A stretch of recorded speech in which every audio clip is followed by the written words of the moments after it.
안녕하세요. 4월 20일 목요일 마이드라에 오신 여러분들을 환영하고 축복합니다.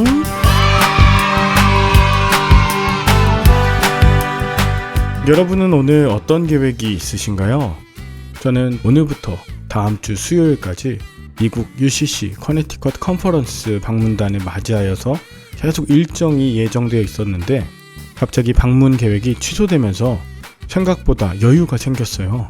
그래서 마이드라도 더 심도 있게 준비할 수 있겠고 아이들과도 좋은 시간을 보낼 수 있을 것 같아요. 며칠의 시간을 더 번 기분입니다. 그런 의미에서 여러분, 오늘 하루가 당연히 주어지는 것이 아니라 하나님께서 우리에게 값없이 주신 선물이라고 여겨보면 어떠할까요? 여러분이 오늘 잠시 만나는 듯한 나그네와 같은 분들이라도 주님의 마음으로 잘 대접해서 하나님의 일을 함께 이루어가는 만남이자 소중한 선물의 시간이 될 줄로 믿어요. 모쪼록 오늘 하나님께서 주신 선물과 같은 하루, 또 만나게 하실 수많은 만남들을 기대하는 마음 담아 오늘의 마이드라를 힘차게 시작해 보도록 하겠습니다. 자, 출발!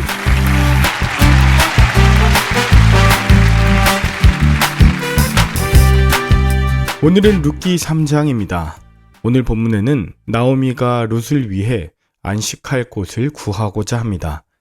안식할 곳, 말 그대로 마음의 평안뿐 아니라 복되고 좋은 곳, 그리고 영적으론 무너졌던 가정이 회복되는 것을 뜻합니다. 오늘 나오미는 보아스를 통해 큰 일을 이루시려는 하나님의 섭리하심을 느꼈어요. 그건 단순히 보아스가 자신의 가문의 기업을 물을 뿐 아니라 룻을 아끼고 사랑하는 마음을 갖고 있고 결국은 보아스가 하나님을 온전히 따르는 자임을 확인했기 때문에 가능했던 것이었죠. 나오미는 자신을 따라온 룻이 하나님의 백성 가운데서 안식할 곳, 즉 믿음의 가정을 회복시킬 것을 진심으로 바랬기에 룻에게 어려운 일을 시킵니다. 어려운 일이란 보아스의 이불을 들고 그 옆에 가서 누우라고 했던 것이에요. 사실 이 일은 매우 위험한 일이었습니다. 보아스가 룻을 오해할 수도 있었고 이방 여인인 그녀가 부정한 여인으로 낙인찍힐 수 있는 행동이었습니다. 이런 위험에도 불구하고 나오미가 그 길을 제안했던 것은 진정 며느리 룻을 위한 마음과 또 보아스를 향한 하나님의 마음을 신뢰했기 때문입니다. 이에 룻은 그런 시어머니의 말에 순종해 그대로 행하기로 결심합니다. 룻은 자신을 단정하고 보아스가 누운 발치에 이불을 들고 누웠습니다. 보아스가 보리타작을 마치고 먹고 마신 후에 기분 좋게 잠들었는데 밤중에 잠에서 깨어 자기 옆에 누워있는 이 여인을 발견합니다. 그는 매우 놀라 그녀가 누군지 물었습니다. 그때 룻은 자신을 밝히고 다시 한번 보아스에게 당신의 옷자락을 펴 당신의 여종을 덮으소서라고 은혜를 구합니다. 당신의 옷자락, 즉 당신의 보호 아래 당신의 여종을 품어주십시오 라는 것이죠. 보아스는 두려워하는 중에도 간절히 은혜를 구하는 룻을 위로하면서 룻이 보여준 사랑을 인격적으로 받아들입니다. 그녀가 젊은 남자가 아닌 가까운 친족인 자신을 찾아온 것, 그리고 시어머니의 가문을 세우기 위해 헌신하는 이 룻의 진심을 알게 되었던 것이죠. 이것은 단순히 세상의 정욕과 욕심에 사로잡혀 접근하는 것이 아니었고 율법에 규정된 책임을 다하기 위해 사무적인 태도로 룻이 온 것 아니구나, 이것을 알게 했죠. 결과적으로 이것이 바로 하나님의 말씀을 이루어가는 삶이었기 때문에 보아스는 룻을 정말 귀하게 여기며 품을 수 있었습니다. 개인적인 이익과 쾌락을 쫓는 삶에는 하나님 나라 역사가 일어날 수 없습니다. 룻과 보아스 모두 서로를 배려하며 존중하는 모습을 통해 하나님이 역사하실 수 있었어요. 또 하나, 보아스는 룻을 현숙한 여인이라고 감탄하면서 감정적으로 그녀를 연민하고 있는데도 엘리멜렉의 가문 기업 물을 책임에 있어서 자기보다 우선순위에 있는 친족이 있음을 말합니다. 만약 그 친족이 기업 물을 책임을 이행한다면 자신은 나오미와 룻을 보호하는 것에 더 이상 관여할 수 없겠지만 그 가까운 친족이 책임을 포기한다면 자신이 그 책임을 대신 하겠다고도 약속했습니다. 다시 말하면 보아스는 감정에 치우쳐 섣불리 행동하는 것이 아니라 공동체 구성원으로서 바르고 공정한 태도로 다른 사람을 배려하고 모든 절차를 인정하는 성숙한 태도를 보이고 있는 것입니다. 우리는 어떤 일들을 할 때 감정적인 걸 굉장히 중시하고 또 결과도 중시하지만 여러분, 이렇게 감정과 결과 못지않게 중요한 것이 성숙하고 인격적인 과정이고요. 그 가운데 갈등이나 분열이 생기지 않도록 정직해야 한다, 또 인격적이어야 한다는 것을 기억할 수 있습니다. 이제 보아스는 룻이 곤란한 상황에 처하지 않도록 이른 새벽 사람들의 눈을 피해 룻을 돌려보내죠.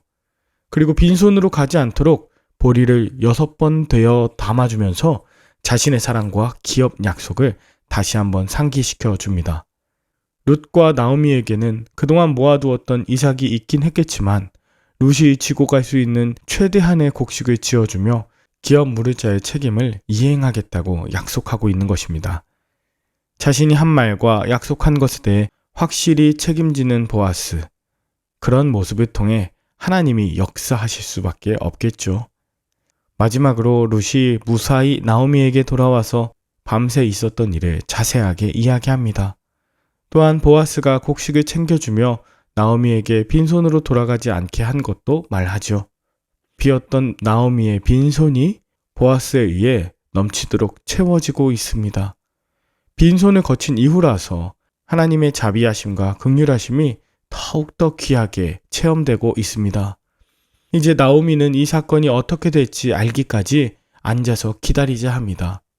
그래요. 나오미와 룻이 할 일은 그저 기도하면서 기대하는 것뿐입니다. 하나님께서 보아스를 통해 일하실 시간이기 때문이죠. 이러한 기다림의 시간 동안 겸손을 배우고 하나님의 은혜를 더욱 갈망할 수 있습니다. 결과적으로 이 일을 통해 하나님은 우리가 필요한 것 이상으로 채우시고 가장 완벽한 시간까지 우리는 기다리게 하시며 하나님의 역사하시는 때라는 것을 우리에게 묵상하게 하는 것입니다. 여러분은 오늘 본문을 통해 무엇을 느끼셨나요? 여러분은 자녀와 후손이 진정 하나님 안에서 이룰 믿음의 가정을 위해 진심으로 기도하십니까? 내 중심이 아니라 하나님 중심의 신앙을 갖고 하나님의 말씀 따라 순종하는 자를 통해 하나님께서 역사하실 것을 믿으십니까? 인격적이고 약속을 지키는 책임감 있는 태도를 통해 하나님이 쓰실 뿐 아니라 때로 가장 완벽한 시간까지 기다릴 줄 아는 자가 되시길 결단하시나요? 오늘 이 말드라를 들으시는 분들 중에 기다림 속에 있는 나오미와 룻과 같은 분 계시다면 하나님이 하나님의 사람을 사용하사 가장 온전하게 역사하고 계심을 신뢰하시길 바랍니다. 하나님께서는 그분의 뜻을 성취하시기 전엔 결코 쉬지 않으시는 분이십니다. 보아스가 가져올 기쁜 소식을 바라며 기다리는 나오미와 룻과 같이 오늘도 하나님이 행하실 일로 인해 기뻐할 것을 소망하며 신실하게 하나님 앞에 나아가는 복된 하루 되실 수 있기를 간절히 축복합니다. 함께 기도할까요? 하나님 아버지, 나오미와 같이 빈손들을 하나님의 말씀으로 채우시고 역사하실 오늘 아침 주심을 감사합니다. 진정성 있게 맡겨진 사명을 최선을 다해 감당할 때 하나님께서 안식할 곳 믿음의 가정을 예비하실 줄 믿습니다. 나의 감정과 노력이 아닌 하나님의 방법과 하나님의 때에 가장 아름답게 이루실 것을 기대하며 기다리는 내가 되게 하여 주시옵소서. 우리 자녀들의 믿음의 가정, 또 내가 이룰 믿음의 가정을 기대하며 하나님께서 역사하고 계심을 의심하지 않게 하여 주시길 예수님의 이름으로 기도 올리옵나이다. 아멘. 오늘도 좋은 하루 되시길 바라며 저는 내일 다시 찾아뵙도록 하겠습니다. 샬롬.